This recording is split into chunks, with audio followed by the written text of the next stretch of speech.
Hello everyone, आज है 18 मई और आज इस वीडियो में हम बात करने जा रहे हैं बजाज फाइनेंस के बारे में। देखिए 1940 रुपए के ऊपर शेयर अभी ट्रेड कर रहा है।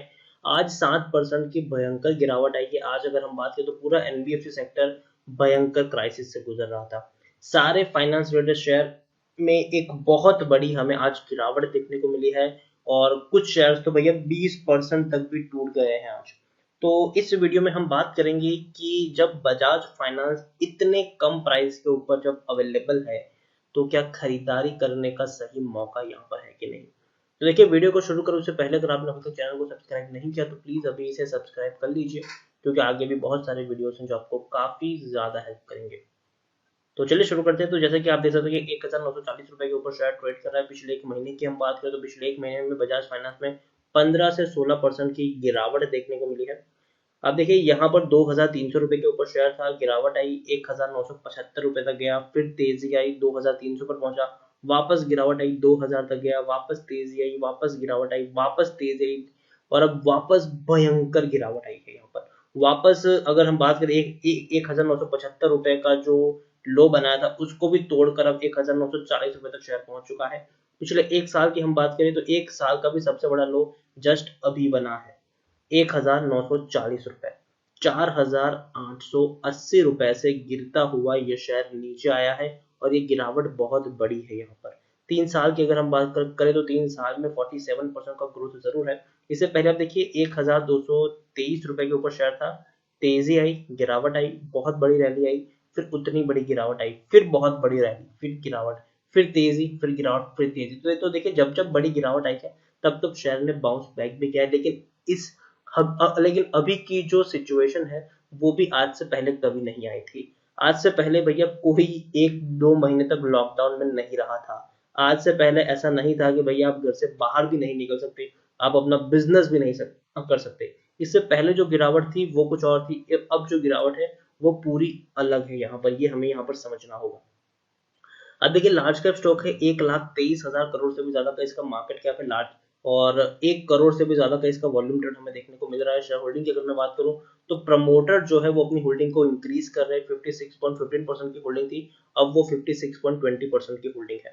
एफआई ने थोड़ी सी होल्डिंग कम की है, जो पहले 22.22% की होल्डिंग थी अब वो 21.16% की होल्डिंग है। लेकिन इंश्योरेंस कंपनी और म्यूचुअल फंड दम यहाँ पर खरीदारी कर रहे हैं। जो म्यूचुअल फंड पहले 7.85% की होल्डिंग रखते थे अब वो 8.08% की होल्डिंग है। जो इंश्योरेंस कंपनी जो पहले 0.84% की होल्डिंग थी आज उन्होंने ऑलमोस्ट डबल से भी ज्यादा होल्डिंग बढ़ा ली है, 1.77%। नॉन इंस्टीट्यूशनल इन्वेस्टर के पास 11.75% की होल्डिंग है। देखिए प्रमोटर यहाँ पर कौन है, बजाज फिनसर्व है, जिनके पास 52.82% की होल्डिंग देखने को मिल रही है और एक भी शेयर उनके द्वारा गिरवी नहीं है बजाज फाइनेंस में। 49 म्यूचुअल फंड स्कीम ने पैसा लगाया है, 840 से भी ज्यादा एफआईआई यहाँ पर इन्वेस्टेड है। हाईएस्ट पब्लिक शेयर होल्डर की बात करें तो गवर्नमेंट ऑफ सिंगापुर है, जिनके पास 4.51% की होल्डिंग है। इंडिविजुअल इन्वेस्ट होल्डिंग 8.58% है। 500% का डिविडेंड पे कर रहा है, ये 500% का डिविडेंड पे कर रहा है। इंट्रीम डिविडेंड इन लोगों ने पे किया है और वो भी इसी साल पे किया है 2020 में। इन 10 रुपए पर शेयर का इंट्रीम डिविडेंड पे किया है। बजाज फाइनेंस की अगर मैं बात करूं तो देखिए बजाज फाइनेंस टेक्निकल रेटिंग अभी भी कुछ खास अच्छी नहीं है इनकी। पीई 22.86 का है, इंडस्ट्री पी 23.76 है, बुक वैल्यू 322 है, प्राइस टू बुक वैल्यू 6.01 है, ईपीएस 84 के आसपास है और डिलीवरीज 13 के आसपास है। According to Moneycontrol user 62% लोग खरीदने की सलाह दे रहे हैं, 32% लोग बेचने की सलाह दे रहे हैं और 6% लोग होल्ड करने की यहाँ पर सलाह दे रहे हैं। यहाँ पर हम देखें तो दिसंबर क्वार्टर में 1600 करोड़ का प्रॉफिट था, सितंबर में 1500 करोड़, जून में 1200 करोड़ के आसपास, मार्च में 1175 करोड़ और दिसंबर में 1050 करोड़। तो देखिए क्वार्टर दर क्वार्टर बढ़िया परफॉर्मेंस यहाँ पर जरूर देखने को मिला है। अब मार्च के नतीजे कैसे आते हैं वो सबसे बड़ा सवाल होगा और कल इनके नतीजे भी आने वाले हैं। कल नतीजे आने वाले हैं और नतीजे कैसे रहेंगे उसके ऊपर जरूर एक नजर रहेगी सबकी। तो ओवरऑल मैं यही कहूंगा कि देखिए एनबीएफसी सेक्टर एक बहुत बड़े क्राइसिस से गुजर रहा है। बैंकिंग सेक्टर खुद टूट रहा है तो आप समझ सकते हैं कि एनबीएफसी का टूटना तो लाजमी है यहाँ पर। और तो और अगर मैं यहाँ पर आपसे बात करने जाऊं तो सबसे बड़ी जो दिक्कत है वो ये है कि लॉकडाउन जो है वो एक्सटेंड हो चुका है। और दूसरी बात, जब तक लॉकडाउन रहेगा तब तक क्या होगा कि बिजनेस इनका चलेगा नहीं, बिजनेस बंद रहेगा। और तो और लॉकडाउन की वजह से काफी लोग अपने जो जिन लोगों को पैसा बजाज फाइनेंस ने बांटा है वो पैसा आने में भी काफी वक्त लग रहा है या फिर कुछ पैसे आ भी नहीं रहे हैं। तो यहाँ पर ये होगा कि काफी सारी जो चीजें हैं वो यहाँ पर एनपीए की तरह तौर पर हम कह सकते हैं कि कन्वर्ट हो सकती है। और अगर ऐसा होता है तो आप समझ सकते हैं कि शेयर में कितनी बड़ी गिरावट हमें देखने को मिल सकती है।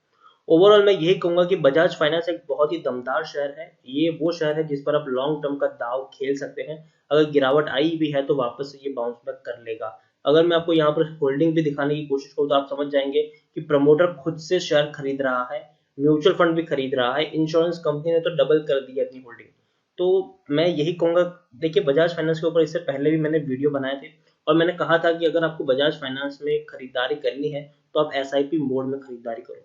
जैसे कि अगर मान लीजिए कि आपको 10 शेयर खरीदने हैं तो पहले 2,000 रुपए के ऊपर आप 2 शेयर खरीद लो। अगर शेयर 1,900 पर जाता है तो आप 3 या 4 शेयर खरीद लेना। अगर 1,800 पर जाता है तब अगेन आप 3 शेयर खरीद सकते हो। तो इस तरीके से आप यहाँ पर एक स्ट्रेटेजी बनाओ। अभी भी मेरा वही रहेगा। मैंने 2,000 के लेवल पर खरीदने की सलाह दी थी और अगेन कहा था मैंने कि सिर्फ 2 ही शेयर खरीदना। अगर आपको जितना खरीदने का प्लान हो उसका 20% आप 2,000 रुपए के लेवल पर खरीद सकते हो और बाकी का 30% आप जब शेयर 1,900 रुपए तक जाएगा तब आप खरीद सकते हो। और अगर बाकी का 30% और जब शेयर 1,800 पे जाएगा तब खरीद सकते हो। और बाकी का 20% अगर शेयर गलती से 1,700 पे चला गया, हालांकि चांसेस बहुत कम है लेकिन कुछ कह नहीं सकते, हालत और भी ज्यादा खराब हो सकती है, तो अगर जाता है तब खरीद सकते हो। और लॉन्ग टर्म का अगर यहाँ पर आप पर्सपेक्टिव लेके चलो तो जरूर आपको फायदा होगा। कम से कम आप इसमें 1 साल का पर्सपेक्टिव लेके चलेंगे तो जरूर ये शेयर आपको 2,500 से 3,000 रुपए के भी ऊपर, इवन 3,000 रुपए के भी ऊपर आपको ट्रेड करता हुआ ये देखने को मिल जाएगा। ओवरऑल सिर्फ इतना कहूंगा कि अभी सिचुएशन खराब है लेकिन रिकवर करने में टाइम लगेगा। उम्मीद करते हैं कि जून क्वार्टर भी कुछ खास नहीं रहेगा लेकिन जून महीने के बाद कुछ अच्छी सिचुएशन हम उम्मीद कर सकते हैं स्टॉक मार्केट में। अभी भी 1 महीने तक स्टॉक मार्केट इसी सिचुएशन में रहेगा, थोड़ा सा ऊपर उठेगा थोड़ा सा नीचे जाएगा। तो शेयर की हालत अभी भी कोई खास अच्छी देखने को नहीं मिलेगी लेकिन जून महीने के बाद आप यहाँ पर एक बढ़िया से रिकवरी देखने को हम उम्मीद कर सकते हैं। तो अभी से मैं यही कह रहा हूँ, छोटी छोटी क्वांटिटी खरीदो, पैसा है तो बचा के रखो, जरूर आपको जरूरत पड़ेगी, कोई मौका हाथ से छूटा नहीं जा रहा है। अगर आप देखें तो भैया सब बहुत सारे जो शेयर्स थे वो अभी अपना बॉटम बना रहे हैं। तो अभी भी ऐसा नहीं कि बॉटम बन चुका है, अभी भी नीचे शेयर जा सकता है। तो पैसा है तो बचा के रखिए। अगर खरीदारी करनी तो पहले छोटी क्वांटिटी खरीदे ताकि आपको बाद में एवरेजिंग करने की जरूरत पड़े तो आपके पास पैसा रहे यहाँ पर। तो बाकी मर्जी आपकी है। इसी के साथ वीडियो को एंड करूँ। अगर आपको वीडियो पसंद आया तो प्लीज इसे लाइक करो, शेयर करो, चैनल पर तो प्लीज सब्सक्राइब करो और बजाज फाइनेंस के बारे में आप क्या सोचते हैं वो भी आप मुझे कमेंट में लिखकर बता सकते हैं। Thank you.